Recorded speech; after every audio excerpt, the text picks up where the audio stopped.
இந்த வீடியோவில் வீட்டிலேயே எப்படி மட்டன் பஃப்ஸ் செய்யலாம் அப்படின்னு சொல்லிட்டு பார்க்க போகிறோம். இதுக்கு வந்து மைதா மாவை நான் வந்து 250 கிராம்ஸ் எடுத்துக்கிறேன். அது கூட உப்பு, கொஞ்சமாக வந்து பால், 1/2 டம்ளர் பால், ஒரு முட்டை, அதுக்கப்புறம் வந்து தண்ணி வந்து கொஞ்சம் கொஞ்சமாக பிசையப்புறம் நீங்கள் சேர்த்துக்கோங்க. மொத்தமாகவே ஃபஸ்ட்டே ஊற்றிடாதீங்க எல்லா தண்ணியும். கொஞ்சம் கொஞ்சமாக பிசைஞ்சு தண்ணி ஊற்றிக்கோங்க. ஃபஸ்ட்டு கொஞ்சம் பிசு பிசுன்னு தான் இருக்கும். அப்புறம் நீங்கள் அதை இந்த மாதிரி பிசைய அது வந்துட்டு உங்களுக்கு சாஃப்ட் ஆகிடும். இதை வந்து 2 ஹவர்ஸ்க்கு ஒரு ஈர துணியில் மூடிட்டு அப்படியே வச்சுருங்க. எந்த டிஸ்டர்பும் பண்ணாதீங்க. நான் இதை ஈர துணியை ஒன்று அது மேலே போட்டு தட்டு போட்டு மூடி வச்சுட்டேன். 2 ஹவருக்கு நான் அதை ஓப்பன் பண்ணவே இல்லை. ஸோ இது வந்து 2 ஹவர்ஸ்க்கு அப்புறம் பார்த்தீங்கன்னா லைட்டாக கொஞ்சம் பிசு பிசுன்னு இருக்கும். ஃபஸ்ட்டு டச் பண்ணுறப்ப ஈர துணி போட்டதுனால மறுபடியும் ஒரு வாட்டி எண்ணெய் லைட்டாக தேய்ச்சி பிசைஞ்சிட்டு இந்த மாதிரி கையில் வந்து நீங்கள் சப்பாத்திக்கு பிச்சு எடுப்பீங்களா அந்த மாதிரி இல்லாமல் இந்த மாதிரி பண்ணி நீங்கள் எடுக்கணும். ஆல்மோஸ்ட் நீங்கள் பரோட்டா எப்படி செய்வீங்களோ அதே மாதிரி தான் இதுவும். ஸோ அதை அப்படியே ரவுண்டு பிடிச்சிட்டு வச்சுருங்க. ஸோ இந்த மாதிரி நான் ஒரு பாலாக வந்து பிரித்து வச்சுக்கிட்டேன். இது மேலே லைட்டாக எண்ணெய் தேய்ச்சிட்டு அகெயின் வந்து ஒரு 1 ஹவர் இல்லைனா 2 ஹவர் அப்படியே வந்து விட்டுருங்க. இது தட்டு போட்டு மூடி. முக்கியமான விஷயம் என்னென்னா, இந்த மாதிரி நம்ம பாலாக தனியாக பிரித்து எடுத்துகிட்ட பிறகு அது ட்ரை ஆகக்கூடாது. அதில் வந்து எண்ணெய் போட்டு தடவி மூடி வச்சுருங்க. இல்லை நிறைய பேர் வந்து பரோட்டாக்கு வைப்பாங்கள்ல, அந்த மாதிரி நிறைய எண்ணெய் ஊற்றியெல்லாம் வைப்பாங்க. அப்படிலாம் வேண்டாம். இந்த மாதிரி பண்ணாவே போதுமானது. எண்ணெய் எதுக்கு அவ்வளோ வேஸ்ட் பண்ணணும். அப்புறம் இதில் வந்து 250 கிராம் மட்டன் எடுத்திருக்கேன். வேக வைக்காமல் மிக்சியில் அரைச்சி வச்சுருக்கேன். உங்கள் கிட்டே வீட்டில் என்ன வெஜிடபிள்ஸ் இருக்கோ நீங்கள் அதை ஆட் பண்ணிக்கலாம். நான் வந்து பச்சை கேரட்டும் உருளைக்கிழங்கும் சாப்பரில் போட்டு இந்த மாதிரி நான் நல்லா குட்டி குட்டியாக சாப் பண்ணி எடுத்துக்கிட்டேன். இது கூட ஒரு வெங்காயம், ஒரு தக்காளி, ஒரு 4-5 பல்லு பூண்டு எல்லாத்தையும் ஒன்றா போட்டு சாப் பண்ணி ஃபஸ்ட்டு எண்ணெய் ஊற்றி அதில் நான் வெங்காயம், தக்காளி, பூண்டு எல்லாத்தையும் ஒன்றாவே ஆட் பண்ணிக்கிட்டேன். இது நல்லா வதங்கினதுக்கு அப்புறமேல்ட்டு வந்து நீங்கள் கொஞ்சம் பொடிசாக சாப் பண்ணி வச்சுருக்க கேரட்டு உருளைக்கிழங்கும் நான் ஆட் பண்ணிக்கிறேன். ஸோ உருளைக்கிழங்கு வந்து இது கொஞ்சம் நல்லா டேஸ்ட் தரும். அதனால் உருளைக்கிழங்கு மேக்ஸிமம் ஆட் பண்ணுங்கள். நல்லா உருளைக்கிழங்கு, கேரட்டு நல்லா வெந்ததுக்கு அப்புறமேல்ட்டு நம்ம நல்லா மிக்ஸ் பண்ணி வச்சுருக்க கறியை சேர்த்துக்கலாம். இதில் கறி வந்து பச்சையாக தான் இருக்குது, கறி வேகணும். ஸோ வந்துட்டு அதை நல்லா பார்த்துக்கோங்க.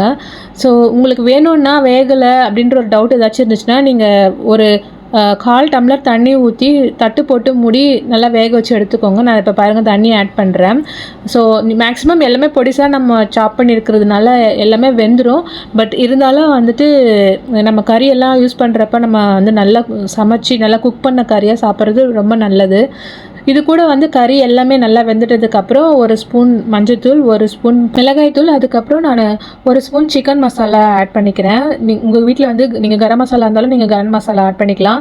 இல்லை தனித்தனியாகவும் நீங்கள் சீரகத்தூள், பெப்பர் தூள் இந்த மாதிரி நீங்கள் தனித்தனியாகவும் போட்டுக்கலாம். ஸோ இதுக்கு பெட்டராக வந்து நீங்கள் ஒரு சிக்கன் மசாலா இருந்தால் நீங்கள் அதை போட்டுருங்க. உங்களுக்கு டேஸ்ட் ரொம்ப அல்டிமேட்டாக இருக்கும். ஸோ இதோடைய பச்சை வாசனை போகிற வரைக்கும் கொஞ்சம் நல்லா குக் பண்ணிக்கோங்க. ஸோ எல்லாம் முடிஞ்சுது. இப்போ நம்மளுடைய 1 ஹவர் ஆகிடுச்சு. ஸோ இப்போ நம்மளுடைய டோ நல்லா ரெடியாக இருக்குது. இதனால் ஒரு அகலமான பாத்திரத்தில் எந்த அளவுக்கு உங்களால் நல்லா ஸ்ப்ரெட் பண்ண முடியுமோ, எவ்வளோ மெலிசாக உங்களால் எடுத்துகிட்டு வர முடியுமோ அந்த அளவுக்கு நீங்கள் வந்துட்டு ஸ்ப்ரெட் பண்ணிக்கோங்க. அப்போ உங்களுக்கு வந்து இன்னும் நல்லா டேஸ்ட்டாக இருக்கும். ஸோ உங்களுக்கு வேணும்னா நீங்கள் அங்கங்கே கொஞ்சம் எண்ணெய் லைட்டாக ஸ்ப்ரே பண்ணிக்கிட்டு இது பண்ணலாம். பட் மேக்ஸிமம் ஒட்டாது. தட்டில் மட்டும் எண்ணெய் தேய்ச்சிட்டு அதுக்கப்புறம் நீங்கள் இந்த மாதிரி கையிலே ஸ்ப்ரெட் பண்ணி எடுத்துக்கோங்க. ஆல்மோஸ்ட் நீங்கள் பரோட்டா பண்ணுறீங்க இல்லையா, அதே மாதிரி தான் இது. நான் வந்து ஸ்டஃபிங் வந்து தீர்ந்து போச்சு லாஸ்ட்டில். ஸோ நான் 2 மாவு உருண்டை மட்டும் இருந்துச்சு. நான் பரோட்டா மாதிரி தான் செஞ்சு எடுத்தேன். ரொம்பவே கடையை விட ரொம்ப சூப்பராக இருந்தது சொல்லிட்டு வீட்டில் எல்லாருமே வந்துட்டு சொன்னாங்க. ஸோ நல்லா ஸ்ப்ரெட் பண்ணி விட்ட பிறகு இதை வந்து 4ஆக மடித்து இந்த மாதிரி ஃபோல்ட் பண்ணி எடுத்துக்கோங்க. எனக்கு ஃபோல்ட் பண்ண வரல. ஸோ இதில் ஃபோல்ட் பண்ணுறது முக்கியம் இல்லை, இந்த மாதிரி சீல் பண்ணணும் அந்த கார்னர்ஸ் எல்லாமே. ஸோ தட் நம்ம உள்ள வச்சுருக்க ஸ்டஃபிங் வந்து வெளியே வரக்கூடாது. ஸோ நான் மறுபடியும் காட்டுறேன் எப்படி ஃபோல்ட் பண்ணேன்னு சொல்லிட்டு. ஸோ நல்லா ஸ்ப்ரெட் பண்ணிவிட்டு நான் அங்கங்கே கிழிஞ்சாலும் பரவாயில்ல, ஒன்றும் பிரச்சனை இல்லை. ஸோ இந்த மாதிரி ஃபோல்ட் பண்ணிவிட்டு 4 பக்கமும் ஃபோல்ட் பண்ணிவிட்டு நடுவில் வந்து அந்த ஸ்டஃப்பை வச்சுட்டு நீங்கள் உங்கள் கையாலையோ இல்லை உங்ககிட்ட ஃபோர்க் இருந்ததுன்னா அதை வச்சு இந்த கார்னர்ஸ் எல்லாமே சீல் பண்ணுறேங்க. கடையில் வாங்குற அந்த பப்ஸ் இருக்கு இல்லையா, அதை எப்படி செய்கிறாங்க அந்த மாவு நீங்கள் பார்த்தீங்கன்னா கண்டிப்பாக நீங்கள் எக் பஃப் பப்ஸ் சாப்பிட்றதே நீங்கள் வெறுத்துருவீங்க. அதில் அவ்வளோ பட்டர் சேர்ப்பாங்க. ஸோ நீங்கள் அதுக்கு பதிலாக நீங்கள் இந்த மாதிரி வீட்டில் செஞ்சு பார்க்கலாம். ஸோ ஸ்டஃபிங்ஸ் வச்ச பிறகு மேலே அந்த மாதிரி ட்ரையாக விடாதீங்க. உங்ககிட்ட எக் ஒயிட் இருந்ததுன்னா அது மேலே அப்ளை பண்ணிவிடுங்க. என்கிட்ட இல்லை, அதுக்கு பதிலாக நான் வந்து ஆயில் ஸ்ப்ரே பண்ணி விட்டுட்டு அதுக்கப்புறம் நான் வந்து ஏர் ஃப்ரையரில் வைக்கிறேன். முடிச்சதுக்கப்புறம் இந்த மாதிரி ஒரு டூத் பிக்கு அப்படி இல்லைன்னா இந்த மாதிரி ஷார்ப்பான எதனா ஆப்ஜெக்ட் வச்சு நடுவில் இந்த மாதிரி ஹோல்ஸ் போட்டுக்கோங்க. குக் ஆகுறப்ப அந்த ஹேர் வந்துட்டு நல்லா பாஸ் ஆகணும், அதுக்காக தான். ஸோ இது என்கிட்ட வந்துட்டு ஓவன் இல்லை, நான் வந்து ஏர் ஃப்ரையரில் வச்சுக்கிறேன். ஸோ சப்போஸ் இன்கேஸ் உங்ககிட்ட ஏர் ஃப்ரையரும் இல்லைன்னா நம்ம யூஸ்வலாக கேக்கெல்லாம் பேக் பண்ணுவோம்ல, அந்த குக்கரில் வச்சு நீங்கள் அந்த மாதிரி நீங்கள் இதை வந்து பேக் பண்ணி எடுத்துக்கலாம். நான் 160 டிகிரி 20 மினிட்ஸ் வச்சு நான் ஃபஸ்ட்டு வந்து ஃப்ரண்ட் பேக் பண்ணி எடுத்துட்டேன். அதுக்கப்புறம் திருப்பி போட்டுட்டு ஒரு 3 மினிட்ஸ்க்கு வந்து பேக் சைடும் பேக் பண்ணி எடுத்துட்டேன்.